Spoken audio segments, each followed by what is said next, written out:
The RMS Titanic. Completed on April 2nd of 1912, it would sink less than 2 weeks later in the early morning hours of April the 15th.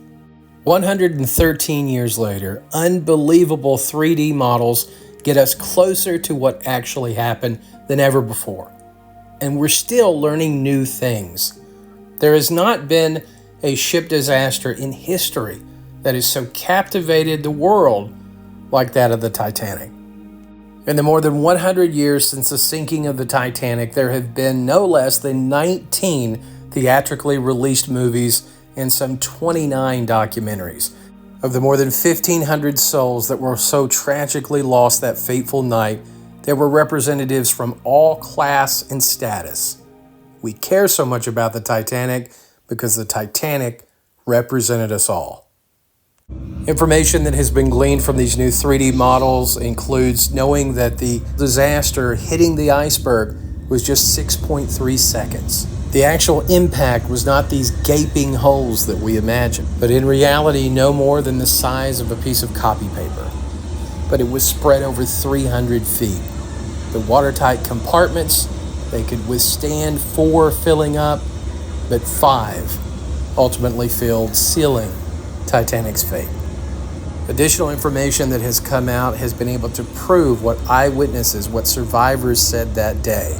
For instance, we know that coal was continuing to be shoveled in. The electronics were continuing to be powered by the engineers that were bravely manning their posts to the last moment. As the ship went down, they were trying to keep power going.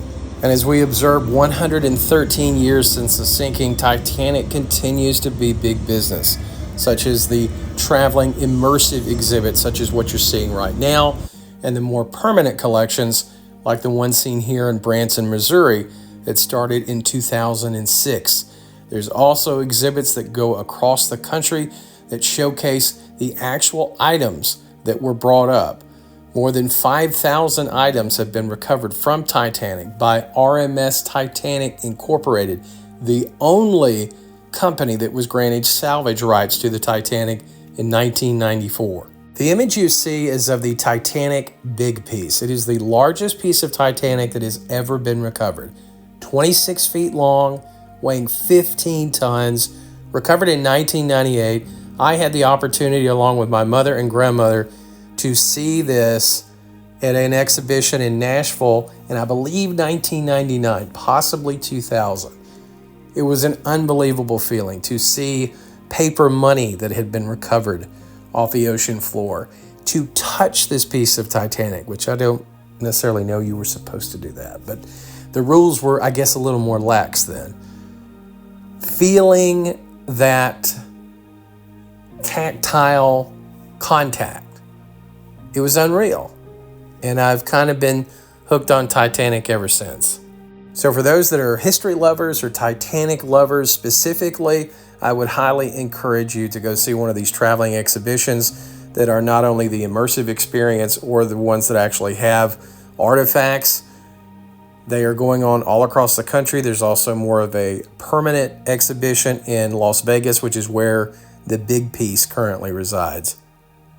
And as we continue to observe the 113th anniversary of the sinking of Titanic, this unbelievable event that really shaped our American history, I've included a video here on the end, which may be some Titanic history that you weren't familiar with.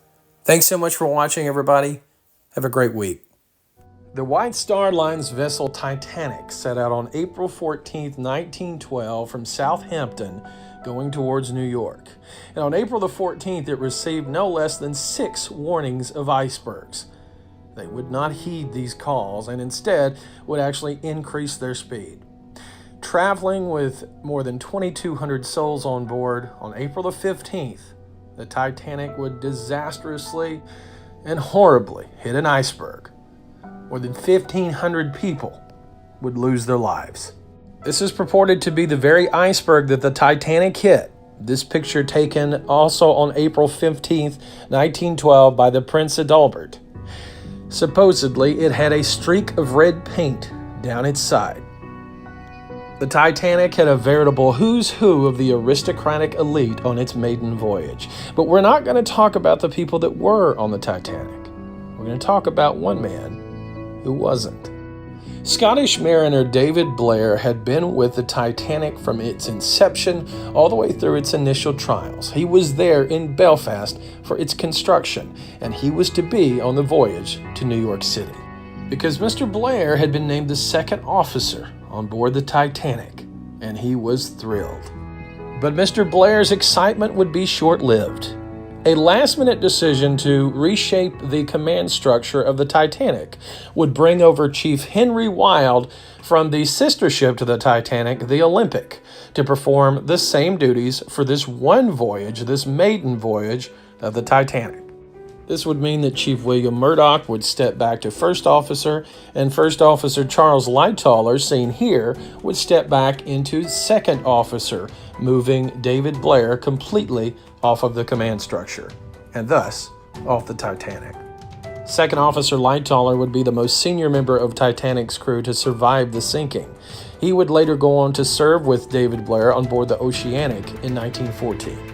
Having narrowly missed his date with disaster, Captain David Blair would go on to live to the ripe old age of 80 years after a career at sea. And our story could easily end there, but it doesn't. On April 9th, 1912, David Blair, or Davy as he liked to be known, left the Titanic in a hurry to make way for the command change, and in his haste, inadvertently, kept something in his pocket. A key. This key, which survives to this day, was not just any key. It belonged to a locker on board the Titanic, and inside of that locker was the crow's nest binoculars.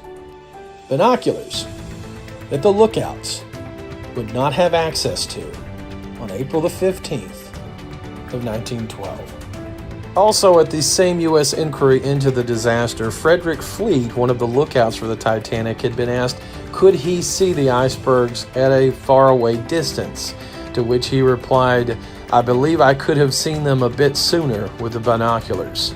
They pressed the answer, "How soon?" And he said, "I believe soon enough to get out of the way." The key, and a postcard from Mr. Blair to his sister, lamenting his removal from the Titanic, exists to this very day. In 2007, Mr. Blair's daughter donated these contents to a sailing organization, and in turn, they were sold at auction by Henry Aldridge and Son. At auction, the key was purchased by Chinese jewelry magnate Xin Dongjun and is now on display in Nanking. Mr. Blair would go on to save a person that had went overboard in 1913, and after some trouble in 1914 with the grounding of the Oceanic, he went on to great success and fame on scientific expeditions in the 1920s and 30s, retiring after a long, distinguished career.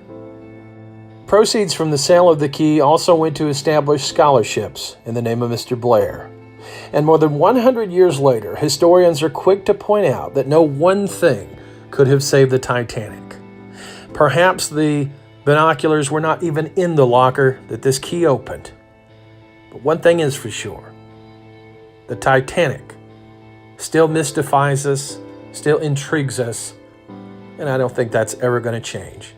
And perhaps this was a part of the Titanic's legacy that maybe you hadn't heard before.